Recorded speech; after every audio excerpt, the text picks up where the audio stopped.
In today's video, I'm going to teach you how to insert pictures in PowerPoint. Whether you're building a pitch deck or polishing a class presentation, adding images can make your slides more engaging and easier to understand. I'll walk you through several reliable methods, plus a few helpful tips to keep everything looking clean and professional. Let's start with adding a picture from your computer. Open your PowerPoint presentation and navigate to the slide where you want the image to appear. Go to the Insert tab on the ribbon, then choose Pictures. Depending on your version, select this device or from file.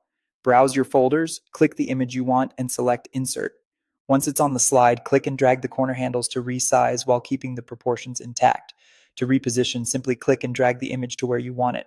If alignment matters, use the smart guides that appear as you move the picture. Next, you can insert an image directly from the web. Go back to Insert, choose Pictures, and then select Online Pictures. In the search bar, type a keyword and press Enter.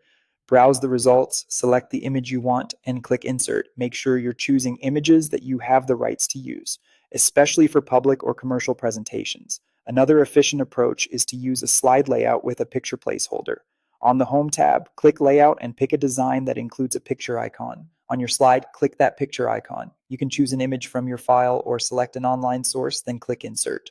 This method keeps your design consistent and ensures the image fits the intended spot without extra adjustments. For a quick no-menu method, use drag and drop. Open the folder that contains your image, click and hold the file, drag it onto your PowerPoint slide, and release to place it. You can then resize and move it just like before. After inserting any picture, the Picture Format tab will appear when the image is selected.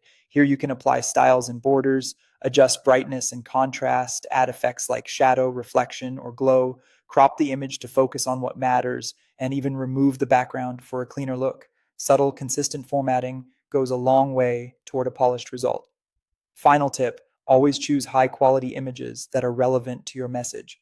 Clear, well-composed visuals elevate your presentation and keep your audience focused. And that's it. If you found this tutorial helpful, don't forget to like this video and subscribe to my channel for more PowerPoint tips and tutorials.